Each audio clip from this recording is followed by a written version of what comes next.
Wonderful system at the firehouse. Bell 1 rings, and we all put on our jackets. Bell 2 rings, and we all slide down the pole.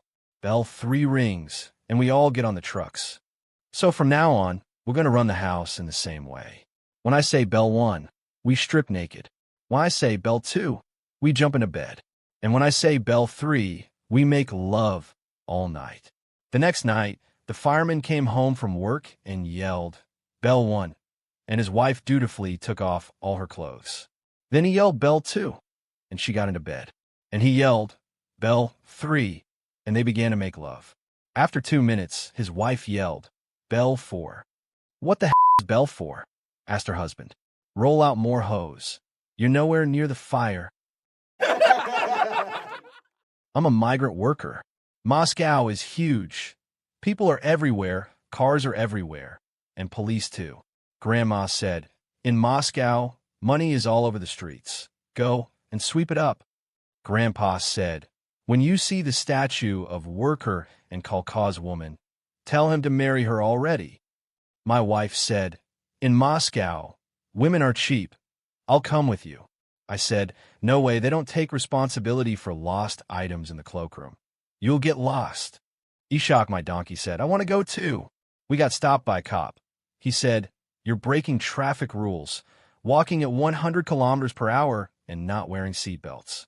It cost me $3,000, and then he took us to a hotel called Monkey House. Never saw Ishak again. I didn't see the cop either. This hotel was weird. No bananas for me. My Russian isn't great. In school, my teacher would say, "Alababiv, come to the board."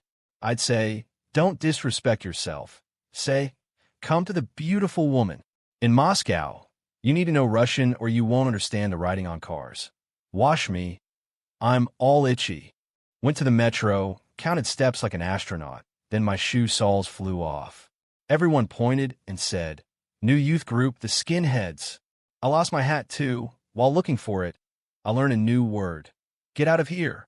Applied for a job, needed a medical certificate, and went to the doctor. She said, "You're one of those, coming for money?" I said, "Yes, for my family." She diagnosed me with ear fracture, conscience dislocation, and lack of collective trust. Then she gave me a medical certificate for $5,000. She said, "Money corrupts, but we doctors can fix that." A young ventriloquist touring the clubs is doing a show in a small town in Arkansas. With his dummy on his knee, he's going through his usual dumb blonde jokes when a blonde woman in the 4th row stands on her chair and shouts, "I've heard enough of your stupid blonde jokes. What makes you think you can stereotype women that way? What does the color of a person's hair have to do with her worth as a human being? It's guys like you who keep women like me from being respected at work and in the community and from reaching our full potential as a person because you and your kind continue to perpetuate discrimination against not only blondes but women in general, and all in the name of humor." Quite taken aback, the embarrassed ventriloquist begins to apologize, but the blonde yells, "You stay out of this, mister. I'm talking to that little bastard on your knee."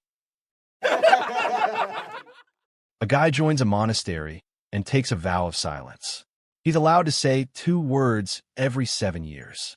After the first 7 years, the elders bring him in and ask him for his 2 words. "Cold floors," he says. They nod and send him away. 7 more years pass, and they bring him in for his 2 words. He clears his throat and says, "Bad food."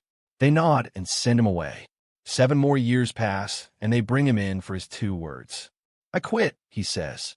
"That's not surprising," the elders say. "You've done nothing but complain since you got here."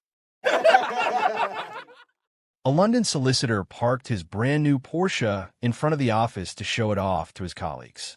As he was getting out of the car, a truck came speeding along too close to the curb and took off the door before zooming off.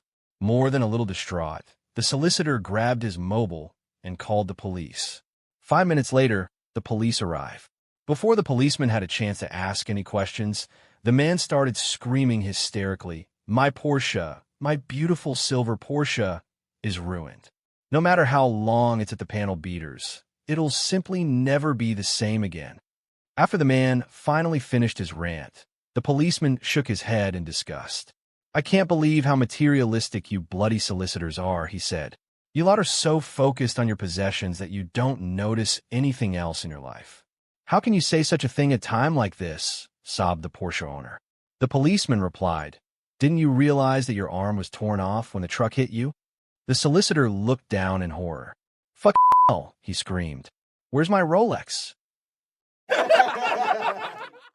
At the 1997 World Women's Conference, the first speaker from England stood up. At last year's conference, we spoke about being more assertive with our husbands. Well, after the conference, I went home and told my husband that I would no longer cook for him and that he would have to do it himself. After the first day, I saw nothing. After the second day, I saw nothing. But after the third day, I saw that he had cooked a wonderful roast lamb. The crowd cheered. The second speaker from America stood up. After last year's conference, I went home and told my husband that I would no longer do his laundry and that he would have to do it himself. After the first day, I saw nothing. After the second day, I saw nothing. But after the third day, I saw that he had done not only his own washing, but my washing as well. The crowd cheered.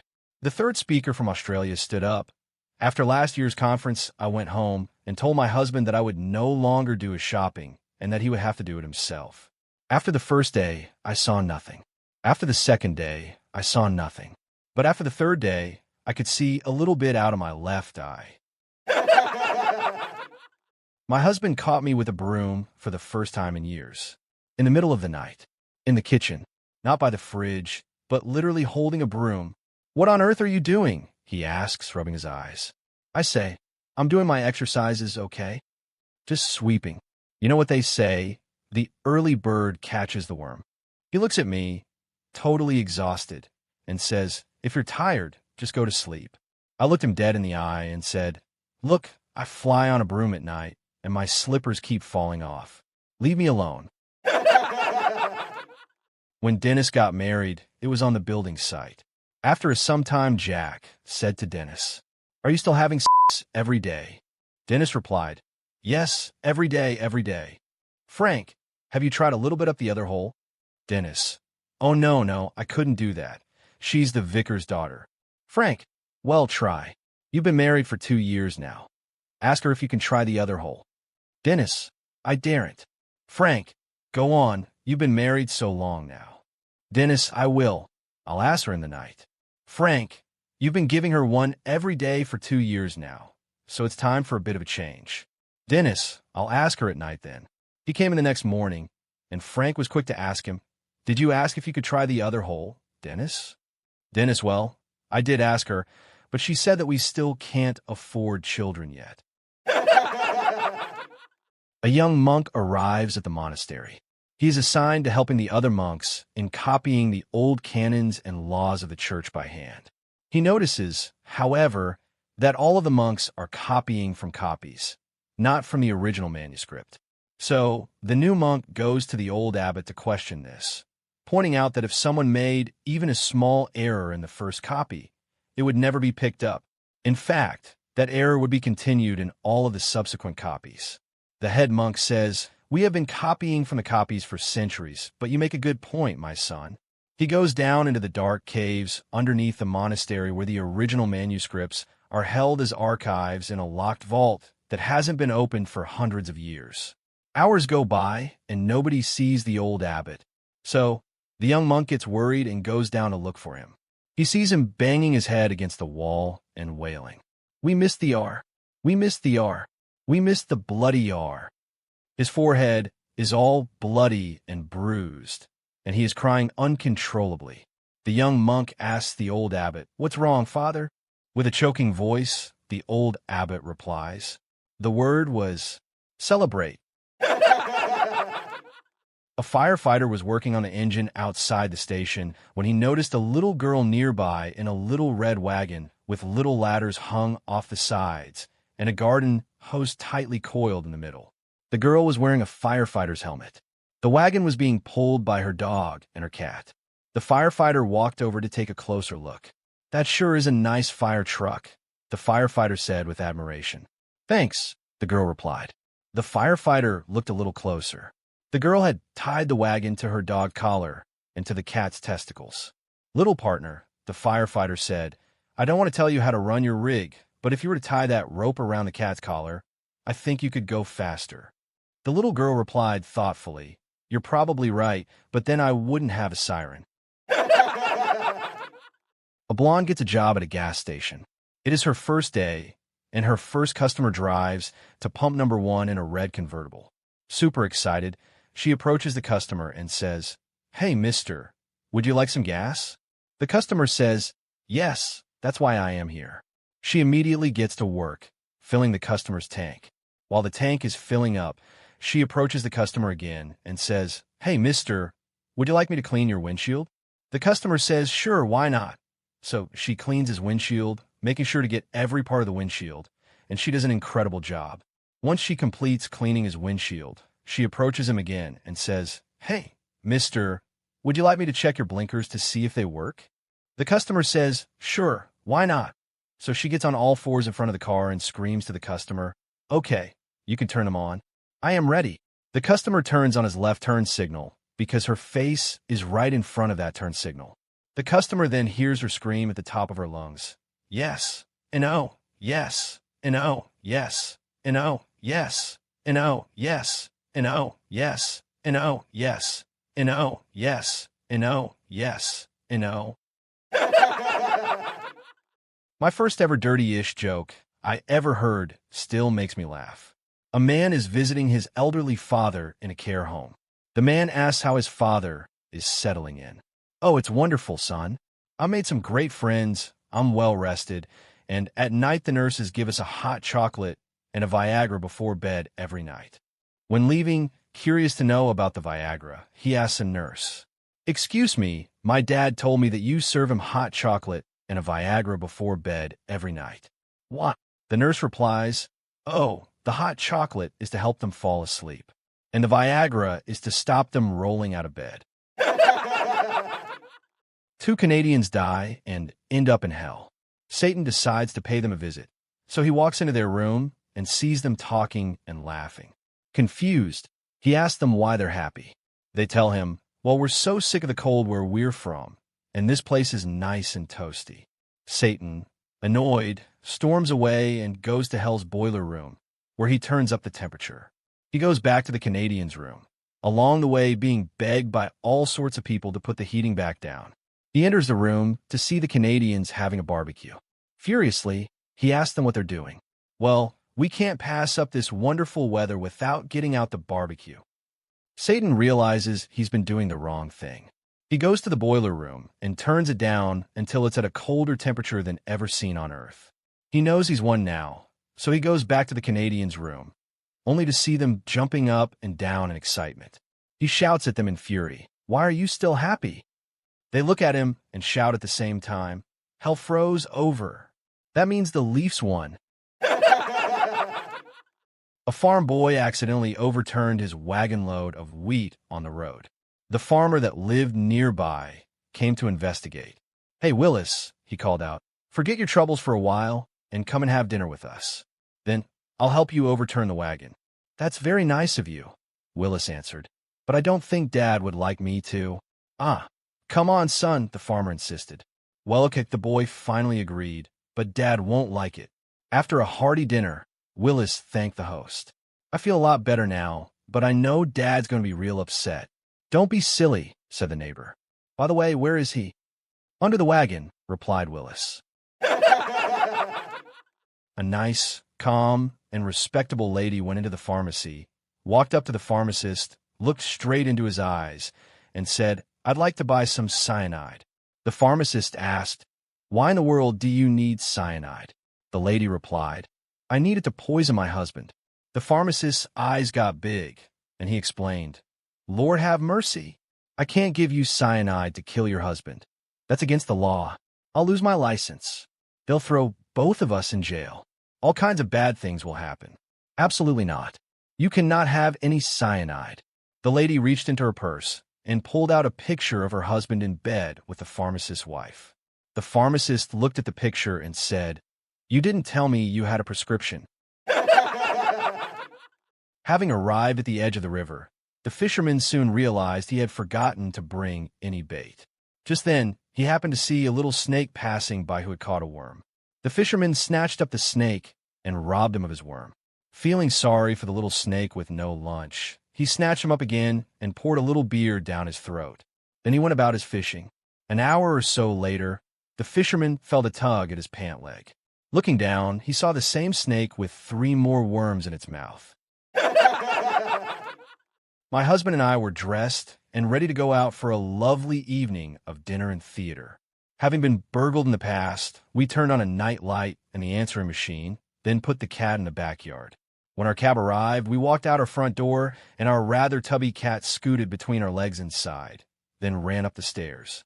Because our cat likes to chase our budgie, we really didn't want to leave them unchaperoned.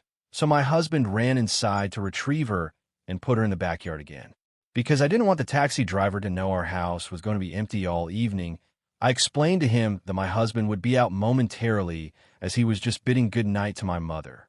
A few minutes later, he got into the cab, all hot and bothered, and said, to my growing horror and amusement, as the cab pulled away, "Sorry it took so long, but the stupid bitch was hiding under the bed, and I had to poke her ass with a coat hanger to get her to come out. She tried to take off, so I grabbed her by the neck and wrapped her in a blanket so she wouldn't scratch me like she did last time. But it worked. I hauled her fat down the stairs and threw her into the backyard. She had better not shit in the vegetable garden again." The silence in the taxi was deafening. A reporter visited a small farm to interview an old farmer about his prize cows. "How much milk does your black cow produce?" the reporter asked. "About 2 liters a day," the farmer replied. "And the white cow?" "About 2 liters a day." The reporter nodded politely and wrote it down. "Where do they sleep? The black one or the white one?" "The black one, in the barn. And the white one, in the barn." The reporter paused for a second, but continued. "What do you feed them? The black one or the white one?" "The black one, grass. And the white one, grass." Now the reporter was getting irritated. "Sir, every time I ask you a question, you ask me which cow I mean, but your answers are exactly the same. Why?" The farmer smiled proudly. "Well, because the black cow is mine." The reporter blinked. "And the white cow?" The farmer took off his hat, scratched his head, and said, "Well, she's mine too."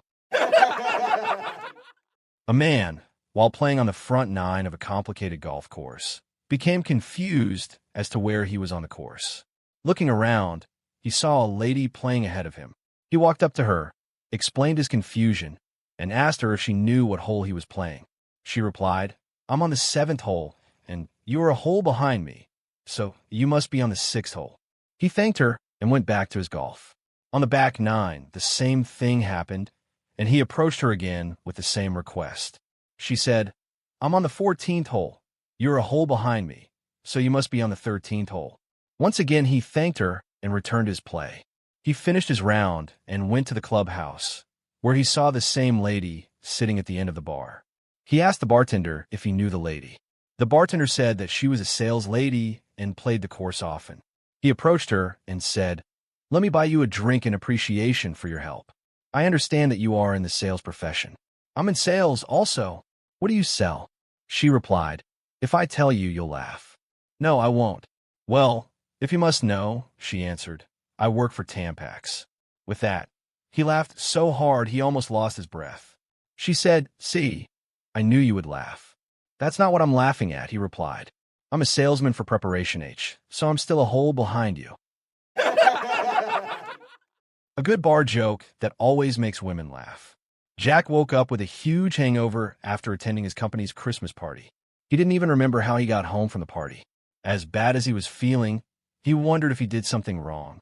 Jack had to force himself to open his eyes, and the first thing he saw was a couple of aspirins next to a glass of water on the side table.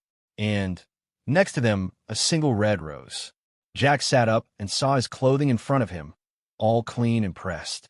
He looked around the room and saw that it was in perfect order, spotlessly clean.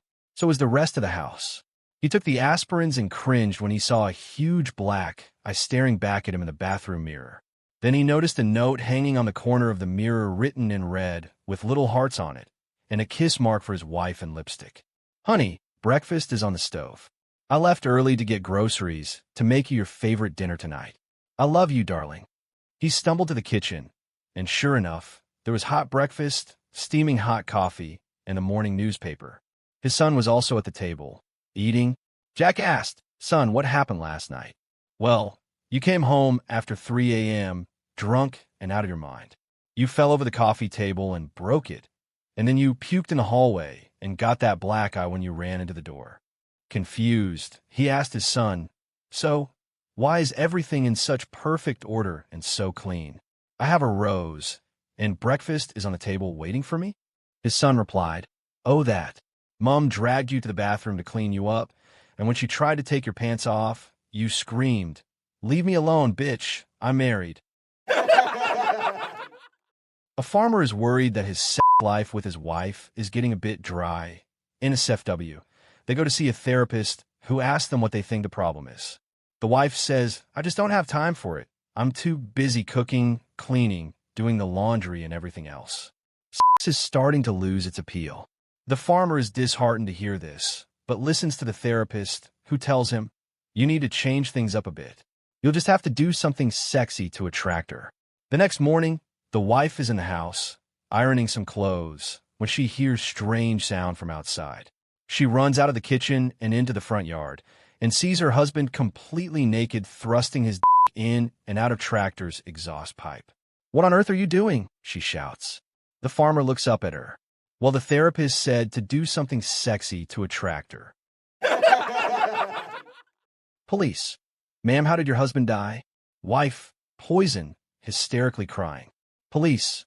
"But he had bruises all over his body." Wife, "I know. He didn't want to take it."